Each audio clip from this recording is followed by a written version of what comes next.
connected to the internet, and skillfully used an anonymous service to generate a virtual number and send a text message. Recipient number: the domestic phone number Su Cini had used 8 years ago. Mr. Below, the following information is very important. Please read carefully and follow the instructions. The specific arrangements and prompts are all in the French language, just translated by Su Yunju. Su Nuo admired as she watched her fingers type those elegant and mysterious letters on the keyboard that she couldn't understand. Teachers really know so much. Even the French language is so proficient. How impressive. In February, Hokkaido is covered in white snow. Although the fourth match to determine the title of the Go Sage is scheduled to be held on February 17th in a certain city, Su Nuo had already arrived in Sapporo on February 14th, claiming to adjust her state and adapt to the away environment. Naturally, no one knew that the purpose of her trip was to celebrate her first true Valentine's Day. The taxi stopped in front of a hidden hot spring inn with only a dozen guest rooms deep in Josanki. Teacher, have you really booked the hotel? Before checking in, Su Nuo stood on the bluestone steps outside the inn, looking at the heavy wooden lattice door, still a bit hesitant, her voice very low. She found it hard to imagine how a non-physical teacher could complete the tedious tasks of booking, payment, and arranging details. Su Yunju smiled, his voice reassuring. Don't worry. Just go to the front desk and give your name. Su Nuo pushed open the heavy wooden door. Inside the entrance, a female attendant dressed in a kimono was already waiting. Upon seeing the girl who walked in, a fleeting look of undeniable surprise crossed her eyes.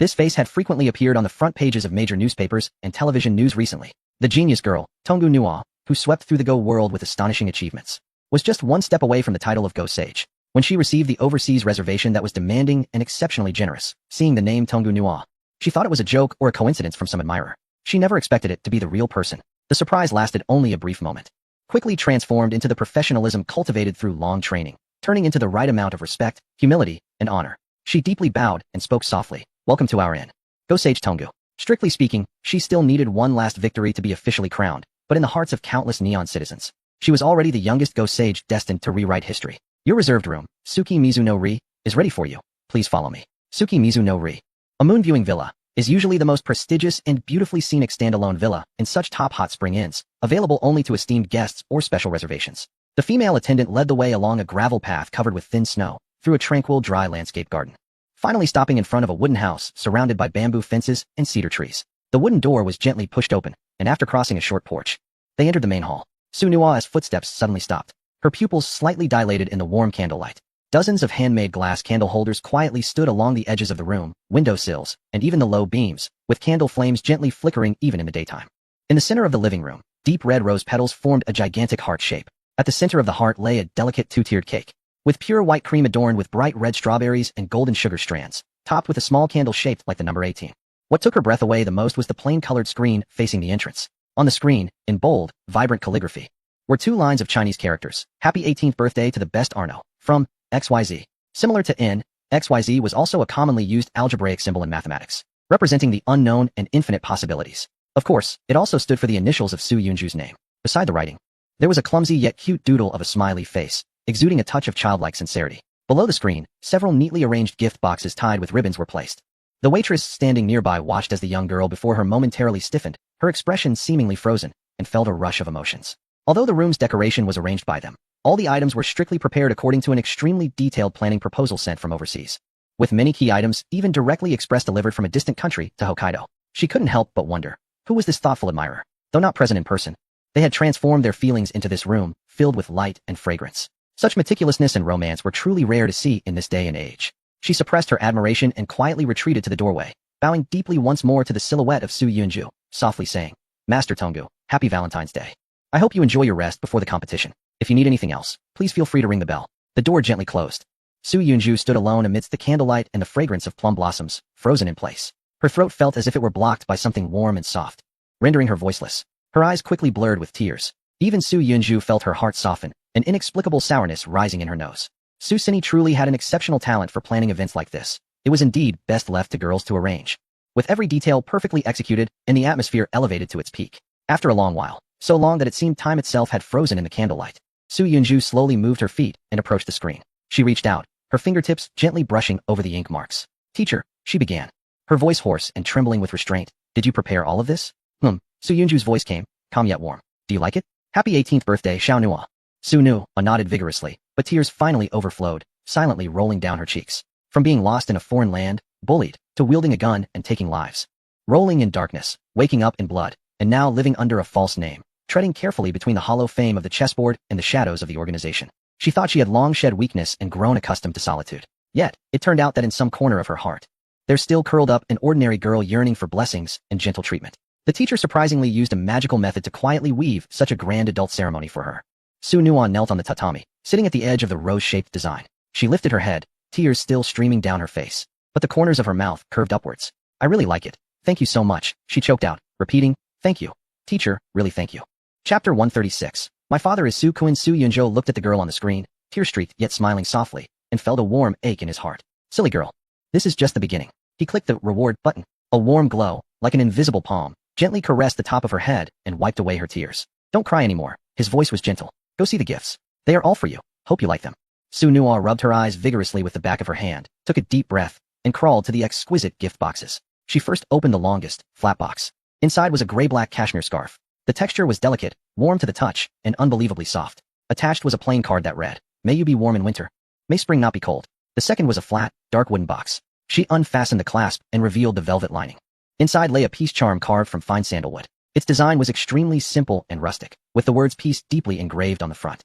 The back was carved with intricate and flowing lotus patterns. A plain card beside it noted, this charm was specially created according to ancient methods by a highly skilled master from the ancestral temple of Lungu Mountain, and has been blessed by several contemporary celestial masters, imbued with spiritual essence. The card continued, may you take care of yourself, may you meet a good person.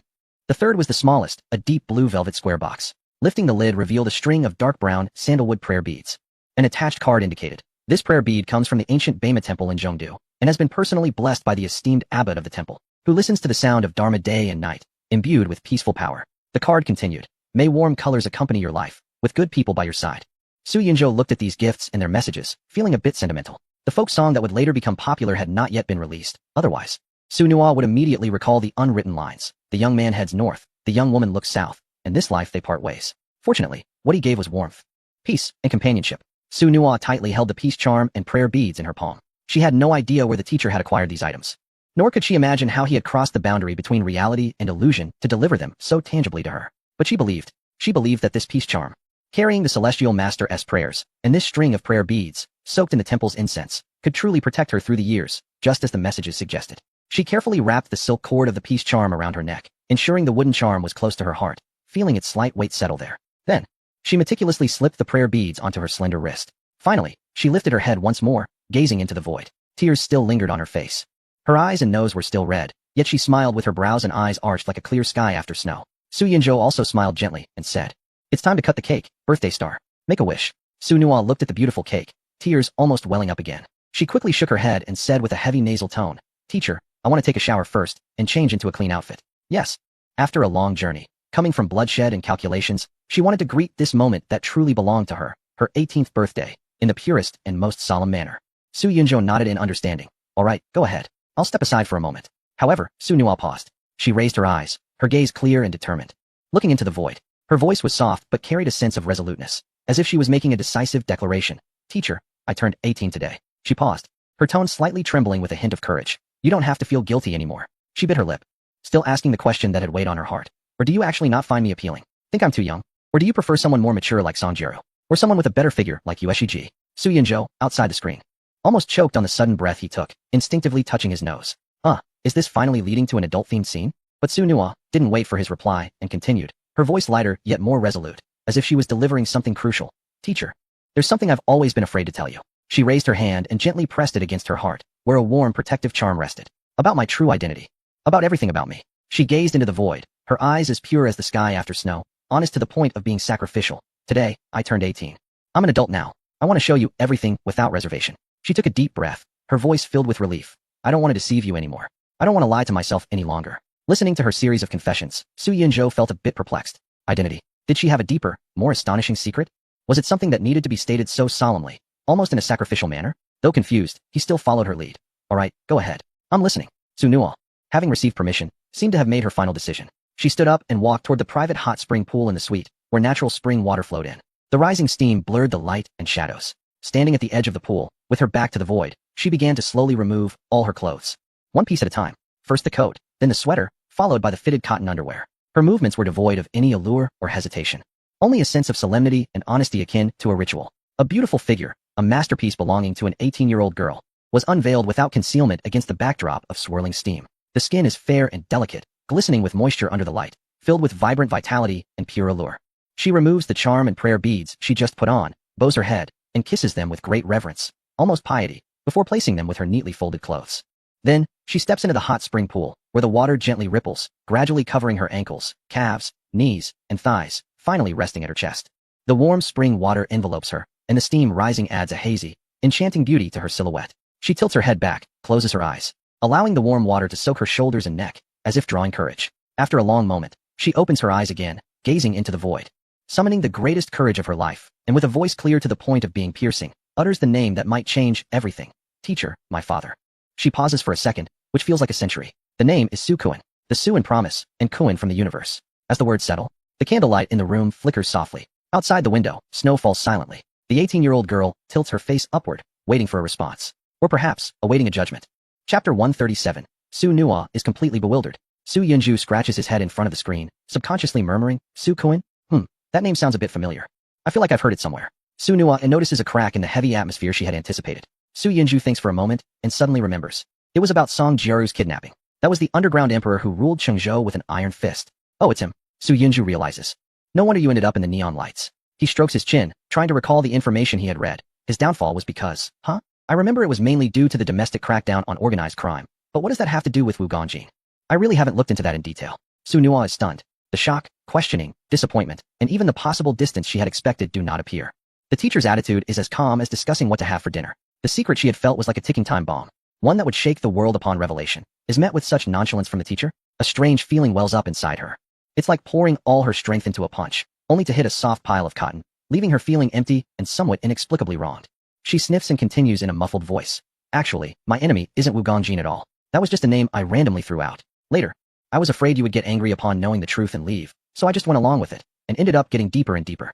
She gives a self-mocking smile. Thinking back now, Wu Ganjin really did die somewhat unjustly. Su Yunju nods in front of the screen, surprisingly fair in his tone. Well, from the outcome, he indeed paid for the lie you casually made up. However, to be fair, he himself was not a good person. With extreme right-wing views and a questionable historical stance, his death was not entirely unjust. He paused and naturally asked, by the way, regarding your father's case. I glanced at some materials out of curiosity before. Considering how he ended up where he did, it seems inevitable from both the broader context and his own choices. There was no condescending criticism, no hypocritical sympathy, just a calm statement. Su Nua lowered her head even further, almost submerging it in the water, her voice barely above a whisper, yet filled with a painful clarity. I'm sorry, teacher. I only recently had the opportunity to see some internal documents and detailed evidence from that case through special channels. Her shoulders trembled slightly. My father really did many unforgivable bad things. He harmed many people and destroyed many families. The cold words, undeniable evidence, and the stark testimonies of victims stripped her anger of its righteous foundation. Su Yunju let out a gentle sigh. Infused with the complexity of the world, death is a significant matter. Let's refrain from further judgment on past events. So, who do you truly consider your enemy now? It can't possibly be. He made a joke, but his tone became serious. Do you really want to fight against the entire state apparatus? I truly cannot help with that, and I advise you not to think in that direction. Su Nua's lips moved slightly. Beneath the water, her fingers curled unconsciously. Actually, I was too young back then. I didn't understand many things. Given the situation and policy directions at that time, my father would eventually become a key target in the campaign against organized crime. She finally raised her head to look at Su Yunju. Her eyes filled with pain and a sense of release. So, I don't really have a specific personal enemy. If I had to find one, it would be him. Su Yunju almost immediately clicked the reward button. A warm glow appeared again, gently brushing over her head like a silent, comforting embrace. It's truly remarkable that you can come to this realization on your own. Remember, you are you, and he is he. Your father's choices and outcomes should not become chains and shadows for your entire life. I won't think any less of you because of this. Nor will I care about it. Su Nua bit her lip, the biggest knot in her heart finally beginning to unravel. She gathered her courage. Teacher, I also used to believe that Song Jiaru was the force behind it all, or that she did something that led to my family's downfall. I even considered. But now, after learning more, I just want to apologize to her on behalf of my father and for my own dark thoughts. She could say no more. Her face filled with guilt and regret. Su Yunju finally connected the dots. So that was it. No wonder she reacted so strongly in the capital. No wonder her hostility toward Song Jiaru was so deep. No wonder she occasionally showed complex concern for Song Jiaru. This was a massive misunderstanding. He felt a mix of laughter and tears, wondering what was going on. He replied softly. How old were you then? 13? 14? Suddenly facing a drastic change in family circumstances, drifting in a foreign land, feeling utterly alone and bullied. In such extreme pain and desperation, one always needs an outlet for emotional release, a tangible enemy to support their will to live. Displacing anger is a common psychological self-protection mechanism when one feels powerless. The teacher understood. Su Nua was completely stunned. Where was the thunderous anger she had anticipated? The utter disappointment? Not even a hint of blame. Why was there nothing at all? She felt like a warrior prepared for a noble sacrifice, fully armed and charging into battle, only to find no enemy. Just the person who had always been by her side, holding a bowl of hot soup, sitting by the campfire, smiling and saying, "You're back? Come on. The soup is getting cold." This immense psychological gap left her at a loss, even a bit dazed, as if she were walking on clouds. "Teacher," she mumbled, her eyes wide with disbelief. "You're not angry with me? I've deceived you for so long, and I even thought about killing Songjiro." Su Yunju, in front of the screen, almost laughed out loud, a mix of tenderness and relief, finding the girl as foolishness endearing. He deliberately responded in a lighthearted, yet puzzled tone. "What is there to be angry about? Are you upset because you didn't read the instruction manual carefully when you were born and accidentally selected Hell mode? Or are you mad that as a kid, when life got tough, you secretly hated a star you had no connection with?" He shook his head, his voice becoming incredibly gentle yet firm. "Shino, what I see is you, the one who gritted her teeth learning programming in a shabby attic. The one who fell countless times on the training ground but kept getting back up. These are what define you. As for everything else, it's just irrelevant background noise." Chapter 138. Meeting after half an hour. Shino was utterly speechless. She opened her mouth but couldn't utter a word. It felt like something warm and soft was blocking her throat. Only the warm spring water gently enveloped her, as if the flowing water was softly soothing her trembling body. After a long while, she slowly submerged her entire body into the water, until the warm spring water covered her head. Then, beneath the invisible surface, she broke into a silly, childlike smile, mixed with immense relief and overwhelming joy, her eyes crescent-shaped. It turned out that feeling completely accepted by someone was like finally shedding a boulder carried for 10 years. Like a frozen person finally falling next to a warm stove. She suddenly realized that it was because of the teacher's warm companionship and subtle guidance that she hadn't fully sunk into darkness, hadn't completely lost her humanity, and hadn't truly become a blade driven only by the instinct to kill. However, she soon emerged from the water, crying softly, not the repressed sobs from before, but like a child who has been comforted after feeling wronged, able to cry freely. Su Yunjo was relieved that the girl had finally unburdened herself. A gentle smile on his face, when he suddenly heard unexpected sobs and wondered, "What's wrong? Isn't everything fine? Why is she crying again?" He recalled how many times she had cried today, more than in the past few years combined. Had she emptied years' worth of tears all at once today? Su Nua buried her face in the water and then lifted it again, her wet face indistinguishable from the spring water or her tears, her eyes and nose red. Her voice heavy with nasal tones and deep regret.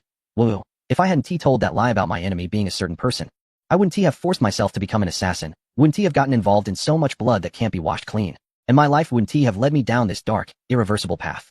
The more she spoke, the sadder she became. Tears falling like raindrops. "I could have been an ordinary girl, openly accompanying my teacher. But," she thought, "one cannot say that. Sometimes misfortunes can turn into blessings." Su Yunjo interrupted her, his tone light, with a touch of wisdom from experience. "Look, haven't you learned so many skills now? Hacking, combat, firearms, disguise, infiltration." He paused, a hint of amusement and mystery in his voice. "Don't forget, in the future, I'll need you to protect me." Su Nua's cries abruptly stopped. She raised her tear-filled eyes, staring blankly into the void. Yes, if it weren't for the twists of fate, how would she have learned so many skills that only agents and assassins possess? These skills could be used to protect her teacher. This thought shone like a light, instantly illuminating her heart that had been shrouded in regret. "Teacher." She suddenly sat up straight in the water, splashing everywhere, her eyes bright and filled with tears. But her tone was unusually firm, almost shouting, "I will become very strong in these 8 years and protect you. I will make sure you are happy and safe every day, and I will never let you experience anything bad again." However, as soon as she finished speaking, she seemed to realize the inherent logical paradox in her vow. If her teacher were always safe and sound, without any accidents, without leaving, wouldn't that mean he wouldn't have traveled back in time to meet her and teach her? Her brow furrowed slightly as she fell into contemplation, the excitement on her face gradually fading, replaced by confusion and a hint of unease. The more she thought about it, the more something felt off. Her eyes slowly widening. Does that mean in that peaceful future, the teacher who survives wouldn't even know me? Understanding this, Su Nua suddenly froze. If that were the case, wouldn't she and her teacher become strangers? This possibility made her heart twist painfully, casting a shadow over her earlier joy and determination. She was reluctant to part with this companionship, this understanding, this one person who accepted her completely. After a brief moment of sadness and struggle, she took a deep breath, her face displaying a mix of bitterness and determination, as if she had suddenly matured significantly. Her voice lowered but remained exceptionally clear, each word seeming to come straight from her heart. "But it's okay. Teacher, your safety is the most important." She paused, her calm tone evoking a sense of heartache. "If that is the best outcome, I can quietly guard you from a distance. I won't appear recklessly. I won't disturb your life, and I won't bring you any trouble." She gazed into the void, as if seeing a future Su Yunju who was safe and sound yet did not recognize her, softly saying, "As long as I know you are well, that's enough." In front of the screen, Su Yunju finally understood completely. No wonder Su Nua had been holding back from contacting him. No wonder she tentatively reached out only after seeing him log in to the cloud drive. It turned out that in her mind, the future safe Su Yunju didn't recognize her at all. She was confirming whether this logged-in person was her past teacher. He looked out the window at the morning sunlight of 2025, imagining Su Nua in reality, possibly hiding in some corner, staring at the computer screen with a bewildered expression. Heart racing, feeling both lost and hopeful. It was amusing, yet a little heart-wrenching. That silly girl. So, he spoke to Su Nua in the game with a serious tone. Arno, many things cannot be explained clearly. However, on May 24th, 2025, at 10 a.m., I will remember you. He paused and provided the address. I will be waiting for you at Xiao Shui Mountain Villa by the West Lake in Binzhou, in the Conxiao Love Room. Although it felt a bit off to be inviting other girls in the room that Song Jiru had booked, his curiosity took precedence. Would Su Nua come to knock on the door after he said this? It was now 9:30 a.m., and there was still half an hour left. He deliberately left this half hour because he wanted to finish Su Nua's game level first and understand more before proceeding. In the game, Su Nua was nodding vigorously in the bath, her wet hair swaying and splashing tiny droplets. I remember, teacher. May 24th, 2025, at 10 a.m., Xiao Shui Mountain Villa. Conxiao Love. I will definitely be there. Then, she stood up from the bath. The hot spring water slid down her slender body, which already had smooth muscle lines, glistening healthily under the light. In the rising steam, the girl's body was faintly visible, her skin slightly flushed from the heat, as if she had a light blush on. Bold yet shy, she stood in front of Su Yunju's virtual figure, lifting her wet face, her eyes sparkling as she looked at him. Teacher, I promise. She paused, a blush spreading across her face, but still firmly finished. I will definitely be more in line with your aesthetic by then. She didn't fully say it, but her gaze and slightly puffed chest already conveyed everything. Su Yunju. He looked at the girl on the screen, her defiant gaze unguarded, then glanced at her increasingly obvious body curves after getting wet. His throat involuntarily tightened. This was really something. He quietly averted his gaze and coughed lightly. Quickly get dressed. Don't catch a cold. His tone was serious, but his ears felt a bit warm. What would their meeting half an hour later be like? Chapter 139. The chess sage's position shift that night. Su Nua finally opened her heart completely, like a young beast that had found a safe nest. Snuggling beside Su Yunjiao's shadow. Intermittently, she softly recounted fragments of her childhood memories, like the sound of the piano at home in Bazhou, the taste of her mother's spicy dumplings, and even the tears she secretly shed after losing during her early chess learning days. Those were no longer burdens of blood feud but belonged to Su Nua, a person who had once experienced ordinary yet precious moments. In the end, her voice grew softer as she leaned against the virtual chest, her breathing becoming long and steady, and she fell into a deep sleep just like that. Her brows were relaxed in a way not seen for a long time. After staying at the hot spring resort for another day and fully easing her tense nerves, Su Nua set off for Obihiro City in Hokkaido. The fourth game of the chess sage battle, which would determine the title, was about to commence here. On the day of the match, in the ethereal game room, Tongu Nua sat upright on one side of the chessboard. Opposite her was the defending chess sage, the ninth dan player, Yamashita Masatada. Please advise me. Tongu Nua slightly bowed, her voice cold and steady. Yamashita Masatada took a deep breath and returned the greeting solemnly. Please advise me. The game began. However, unbeknownst to anyone, behind Tongu Nua floated a shadow that only she could see. Su Yunjiao's fingertips lightly pointed at the star positions on the board, his voice carrying a smile, yet with a barely perceptible hint of farewell. Nua, make your final move in the professional chess scene. Play this game beautifully, coupled with your impending sudden retirement.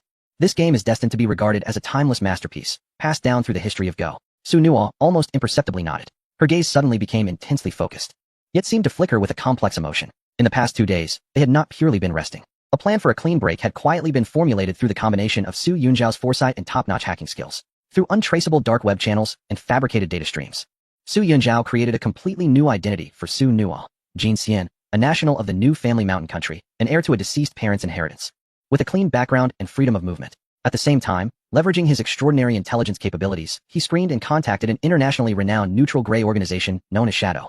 This organization was famous in certain circles for providing high-security identity transformations, protection, and resource channels, with a stellar reputation and no apparent political bias. The reason Su Yunjiao chose to trust it was simple. He had seen Su Nua in the photos from the future cloud storage, 10 years later. That woman, with bright eyes and a calm demeanor, had clearly been well settled and developed. Shadow might just be the secret bridge leading to a brighter future. The Shadow made a clear promise. At midnight after the conclusion of the Go Saint match tomorrow, a civilian helicopter without any markings would land punctually at a designated coordinate in the suburbs of a certain city to take away Jin Xian and fly directly to international waters, heading towards a new starting point. No one would expect that the newly crowned Go Saint, who was at the pinnacle of glory and had limitless prospects ahead, would choose such a resolute manner to quietly exit and vanish from the world under the gaze of the public. Even the all-seeing Crescent Group would take time to react. By the time they realized that Tongu No had not returned to Edo as usual, that silent helicopter would have already crossed the border, merging into the vast night sky. And in the world, Tongu No would no longer exist. The match was without suspense. Despite the best efforts of the 9-dan player, King Sheng'e, who showcased incredible resilience and tried to disrupt the situation, under the dimensional guidance of Su Yunju, every move made by Su Yunju was on the optimal path, preemptively stifling all possible counterattacks from the opponent and steadily expanding the advantage. The next morning, in the game room, King Sheng'e stared at the hopelessly lost board. Placed 2 pieces in the bottom right corner, his voice dry yet clear. I lost. I concede. Tongu No slightly bowed. The title of Go Saint had officially changed hands. At the age of 18, Tonguno had won 4 consecutive games, ending Nishundeng's 4-time championship streak, becoming the 12th Go Saint in the history of Japanese Go, and the youngest Go Saint to date. Moreover, she was the first female Go Saint to achieve this supreme title with indisputable strength in the history of Go. Her name would now stand alongside legends of the Go world like Fujisawa Hideki, Zhao Jihuan, and Kobayashi Koichi in the Hall of Go fame. The venue erupted with excitement from the esteemed figures of the Go community, sponsor representatives, and media reporters. The sound of camera shutters burst forth like a storm. The incessant flashing lights illuminating the young Go Saint's cool, youthful, yet dignified face, resembling a snow goddess descending upon the world. At the post-match press conference, the atmosphere reached an intense peak. Go Saint Tongu, congratulations. Do you have plans to participate in the World Championship next year to represent Japanese players? Go Saint Tongu. The Google AlphaGo team has reportedly extended an invitation to you. How do you view the impact of artificial intelligence on Go? Would you accept the challenge? Questions were fired like a barrage, filled with excitement and infinite anticipation for the future. However, Tonguno did not immediately respond to any questions. She paused for a moment, and that silence naturally quieted the bustling venue. Then, she raised her eyes, her gaze seemingly crossing the dense crowd and equipment before her, focusing on a point that only she could see. Instead of answering any questions, she said something that left everyone stunned. Today, at this moment, her voice resonated clearly throughout every corner of the venue. I want to announce a secret about myself. The reporters were momentarily taken aback, and soon, almost everyone wore a look of intrigued anticipation. The words of a victor often come with personal touches, which is quite common and can enhance the discussion. A slight smile appeared at the corners of Tong Guanua's lips, softening her usually cool expression. She continued to gaze into the void, her eyes filled with unprecedented warmth and determination, as if confiding in someone real and incredibly important. Actually, I am just like the character in The Soul of Chess. After a pause, under the curious yet amused gazes of the reporters, she spoke clearly and earnestly. Behind me, there has always been a chess spirit standing. A hush fell over the venue for a brief moment, followed by a louder burst of laughter and chatter, filled with goodwill and understanding. Shocked, a bit, but more than that, there was a sense of familiarity. This young chess master, known for her calmness and precocious talent beyond her years, had such a romantic and whimsical side hidden deep within. It was completely understandable to make a light-hearted joke infused with anime colors after such a joyful and emotional victory. It even made her seem more adorable and relatable. A quick-witted entertainment reporter immediately chimed in, laughingly asking, "So, esteemed Master Tonghua, may I ask who this chess spirit is that has always accompanied and guided you? Is it the legendary figure who pioneered modern Go theory? Or perhaps the undefeated master revered as the legend of chess? Surely it can't be the one known for his unparalleled strength?" This question elicited even more joyous laughter and applause. However, Tong Guanua shook her head. The faint smile on her face remained, but her gaze suddenly became clear and serious, sweeping across every smiling face in the audience. Then, she spoke each word slowly and deliberately. "He is not a chess player from the Neon realm. He is from the Great Xia." Su Yinzhou couldn't help but facepalm beside her, internally critiquing. "You really can't take all the credit this time. No, we're using the ultimate cheat. A few years from now, when AI Go is commonplace and everyone walks their dogs, you'll definitely be labeled the most arrogant cheater in history." Chapter 140. Little Chi is missing. The entire venue fell silent. From the Great Xia? If this was just a joke, the scale seemed to exceed the norm. In such a grand occasion where the Neon Chess Master was crowned, to claim that one's chess skills came from a chess spirit of the Great Xia, that certainly didn't align with certain unspoken rules and atmosphere. Yet, Tong Guanua seemed completely oblivious to the subtle shift in the ambience, or perhaps she simply didn't care. She continued to slightly tilt her head, focusing on a point in the void, where her source of strength and farewell lay. Her voice was not loud, but it resonated clearly and firmly through the microphone to everyone present. "All the glory I have obtained, every victory, every move has been given and guided by him." She took a deep breath, then stood up and solemnly bowed deeply towards the empty space beside her. As she lifted her head, a faint glimmer of moisture seemed to flash in her eyes, but her voice remained steady. "Here, I want to sincerely and publicly thank him." After saying this, she no longer looked at anyone nor intended to answer any possible questions that might arise from the surprise or awkwardness, and she turned and left the podium. The ceremony for the title of Chess Sage concluded amidst a blend of traditional and modern rituals, and it was nearly 8 o'clock in the evening. Su Nua stubbornly attended in a dark suit instead of the kimono that the organizers had suggested, which would have been more in line with local customs. This made her appear particularly cold and upright among the many guests and veterans of the chess world dressed in patterned haori and hakama. Once the ceremony ended, she found an excuse to avoid the crowd of congratulators and made her way alone to the large floor-to-ceiling window of the lounge. Outside, the night view of the city unfolded, with neon lights flickering and traffic flowing like a tapestry. Further away was the dark, starless sky of a winter night in Hokkaido, a pitch-black expanse that seemed to swallow all light. "Teacher," she whispered into the void, her voice carrying a barely perceptible tremor, a mix of excitement and nervousness. "In just a few hours, I can truly leave here." Su Yunju looked at the floating attribute panel in front of her. Overall charm value, 89,100. She was only one step away from her ultimate goal. It seemed that the system determined that safely escaping the neon lights and starting anew was a crucial step. He nodded, his voice filled with encouragement and a clear yearning. Tropical, sunny, fine white sands, running barefoot, letting the waves wash away all shadows. From then on, there will be no more assassin Tongu Nua. Only a girl named Su Nua, who can purely pursue happiness and start over. The corners of Su Nua's lips curled up, revealing a smile full of anticipation